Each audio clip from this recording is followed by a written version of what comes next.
We're up to chapter 9. And again, we're going through different character traits which Shabbos gives to us, which Shabbos can help us to develop. And number 9 is gentle. So it's quite appropriate. Conflict is destructive. It brings tension and distance to our precious relationships. Like a destructive fire, it consumes happiness, love, and connection, the very foundations of a home. Unfortunately, a person can have everything. They can have wealth. They can have all of the gifts that life has to offer. But all of those gifts can be consumed by conflict, by argument, by machlokus. In fact, that's why actually the last Mishnah in Shas ends off that the only vessel which holds bracha, which holds blessing, is shalom, is peace.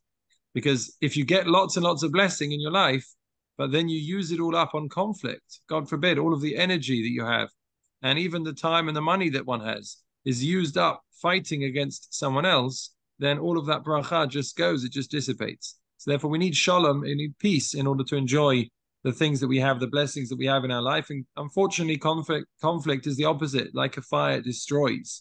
And therefore, he continues, the Torah tells us, do not burn fire in your homes on Shabbos.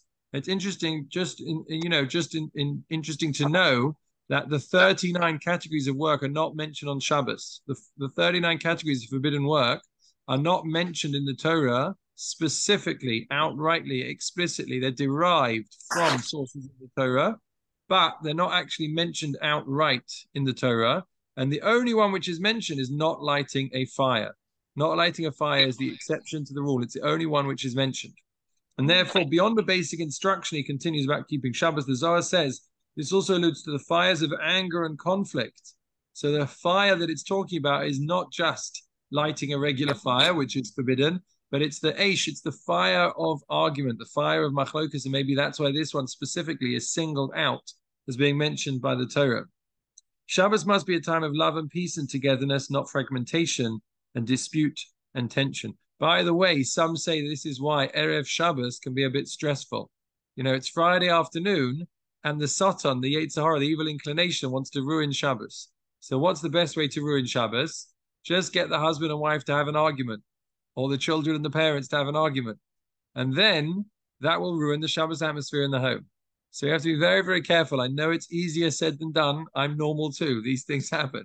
But nevertheless, we have to be careful to make sure that our Erev Shabbos is peaceful as well. So the right atmosphere is in the home going into Shabbos. The candles we light. He now goes on to the reason for lighting Shabbos candles, which is very much connected to this. The candles we light to usher in Shabbos were instituted by our sages to create a tranquil atmosphere at home. That's the purpose of lighting those Shabbos candles, the mitzvah, in order to create a nice, peaceful atmosphere in the home. What our sages term peace of the home, shalom bayis in Hebrew, is sacrosanct.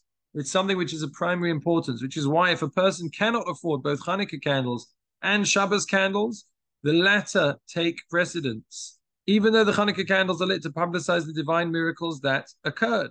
Imagine, it's Erev, Shabbos, Hanukkah, and you realize you forgot to buy enough candles for both.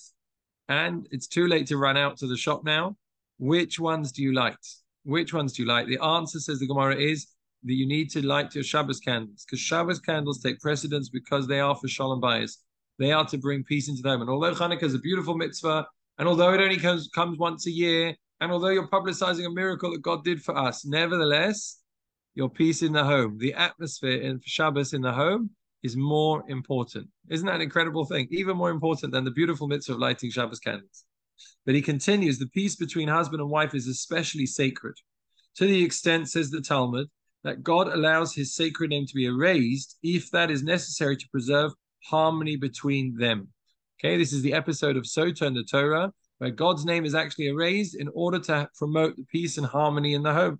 So we see that what a primary importance it is, the relationship in the home, the shalom bayis, having a peaceful and a calm home. He continues, Shabbos candles preserve peace in a very practical way by illuminating the space that we live in so that we're spared the distress of stumbling about in the darkness and the conflict that ensues. This is a reason which is brought in the Gemara. Remember that nowadays we light Shabbos candles and we've got our electric lights. But in the old days, the Shabbos candles quite literally lit up the home. And therefore, if you didn't have any Shabbos candles lit in your home, then you would be in the darkness. And you can imagine the arguments or the tension or the stress that that would create, because you weren't allowed to light candles on Shabbos. Can you imagine if you forgot to light your Shabbos candles and you're quite literally in the dark for the whole of Shabbos? Nowadays, interestingly enough, when we have our electric lights as well, there are some people that say that when you should, before lighting Shabbos candles, we should turn off the electric lights before lighting Shabbos candles, turn them off, and then turn them on again, and have in mind, I'm lighting them for Shabbos. Because just like we used to bring light into the home with the Shabbos candles, now we bring light into the home with our electric lights together with our Shabbos candles. So therefore, they say that you should light both in honor of Shabbos. Others say that even if you have your electric lights in the home, nevertheless, there's a certain atmosphere. I think we can all identify with this, There's a certain atmosphere that is brought by the Shabbos candles. And even though you have the lights on around you, the normal weekday lights, as it were, but nevertheless, there's a certain atmosphere, a certain ambiance which is brought in, and call it a candlelit dinner. I prefer to think of it as a Shabbos dinner, the Shabbos table atmosphere. And in answer, Haley, to your question, one can certainly use the Shabbos lights. The Hanukkah lights cannot be used. We're not allowed to benefit from the Hanukkah lights, but the purpose of the Shabbos lights is for us. It is for us to use specifically, and that adds to the enjoyment and the spirit of Shabbos. So nowadays, I would certainly say, even if one isn't going to turn the lights on and off, which you don't have to do, it's an extra, but nevertheless, to appreciate that ambiance, that practical way that they light up our homes. But he carries on with a beautiful idea, which I think is his own, Rabbi Goldstein. This is towards the bottom of page 47.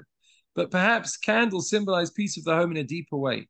They create an atmosphere of tranquility, allowing us to savor the experience of being together on Shabbos, seeing each other's faces so that we can really connect. In this way, Shabbos candles symbolize the light of love and attention. The pressures of the week place demands on our time and divert our attention from the people closest to us.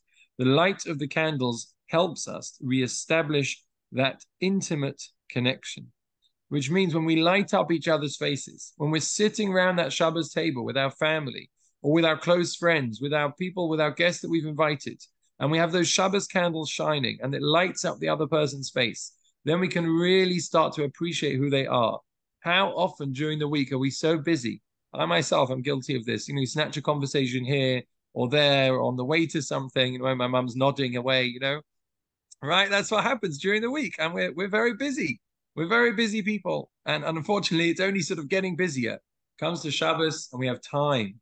And that means, he says, first and foremost, it means you have time to see other people. You have time in the glow of the Shabbos candles to see the whole person, to understand what they're going through, to be able to speak to them and relate to them properly, as we should. He continues, seeing each other, really seeing each other, nurtures empathy and is the secret to overcoming anger and resentment. So again, when we're talking about that gentle quality, so when we see the other person, then we can see the whole picture. We see that whatever we think was so terrible they might have done, actually, let's look at the whole picture. And then normally we can appreciate what's going on. Judge every person favorably, says Pirkei Avos. Don es kol ha'adam lekav zechus. It's a Mishnah in the first parak of Pirkei Avos. In the original Hebrew, there's a powerful nuance that allows for another reading of the words, every person, to mean the entire person. So what the text says is, Don es kol ha'adam lekav zechus. You could read that as judge every person. So all people should be judged favorably. That's certainly true. However, the Sfas Emes, one of the commentators on it, which is who he's quoting here, Sfas Emes is a beautiful thing.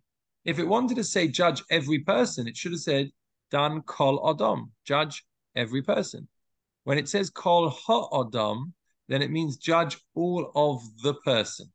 Judge all of the person, which means when we take a step back and we actually look at everything else that's going on, when we see what's behind their actions, when we see that the reason why they're in a bad mood, the reason why they're feeling stressed, the reason why they reacted to me in that way is actually because of something else that's going on in their life. Because we look at the bigger picture of what's going on, that enables us to judge them favorably. It's specifically looking at the whole person that enables us to judge them favorably. Beautiful idea from the Sfas Emes.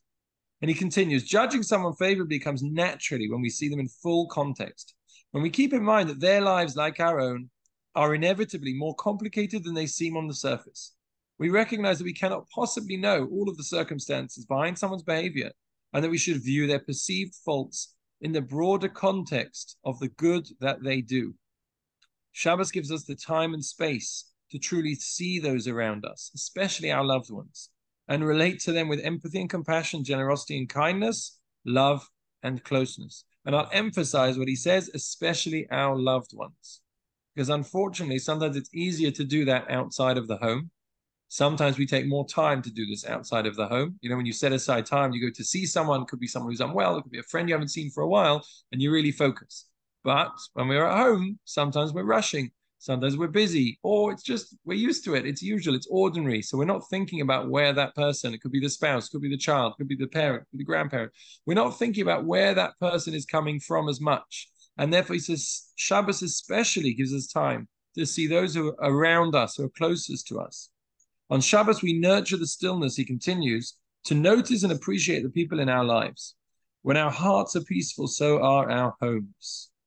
On Shabbos, we can achieve peace of mind, a sublime inner restfulness that creates the ideal state for love and connection. It's not just a superficial calm and tranquility, but a deep state of being that is unflustered and undistracted, gentle and kind, open to connection and love. Here, I think what he's saying is that our approach to other people, the way we relate to other people, is a reflection of how we're feeling ourselves. When we're feeling rushed, when we're feeling flustered or panicked, then it's very hard for us to make space and make time to appreciate someone else, to have headspace for someone else's problems, difficulties, to giving them the benefit of the doubt. So part of that tranquility that we have on Shabbos, because we're not so panicked and we're not so rushed and we put everything aside and we don't have our phone bleeping at us all of the time, we don't have places to rush to like we do during the week, that creates the possibility, that creates the space really in our minds for us to look and to appreciate the people around us.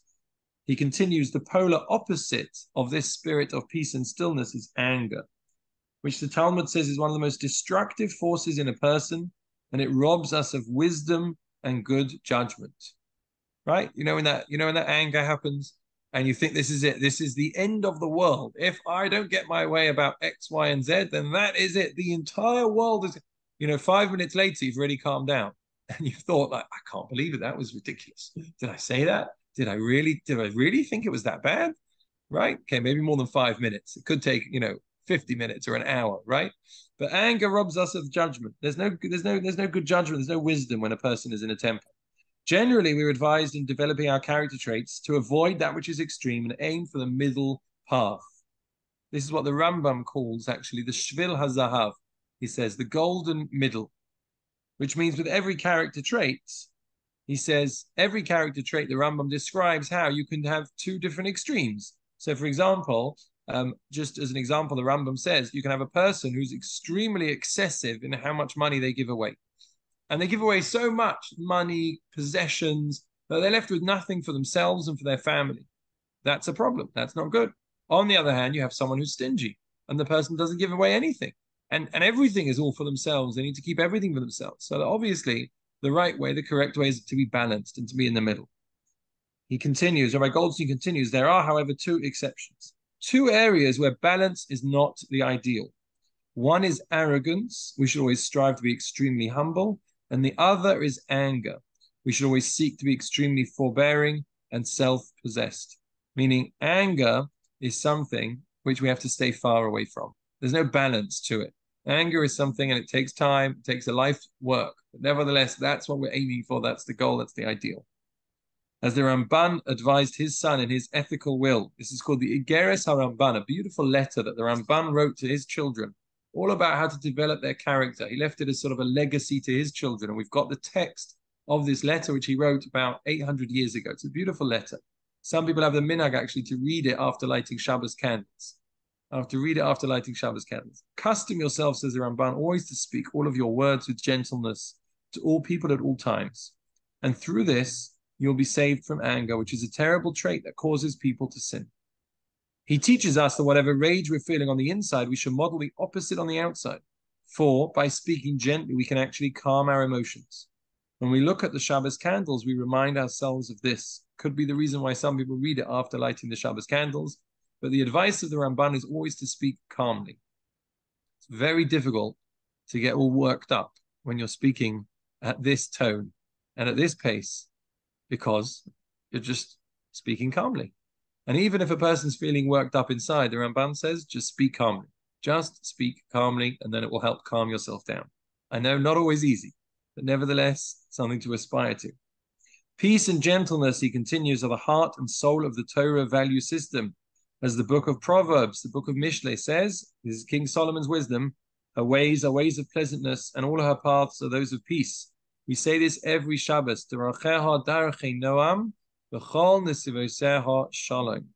Every Shabbos we say this. The ways of the Torah are pleasantness and peace. Shabbos brings the light of peace and gentleness, of love and connection into our character, our homes, and our way of life. That ends chapter 9. We will continue, please God, next week with chapter 10. And now we are going to say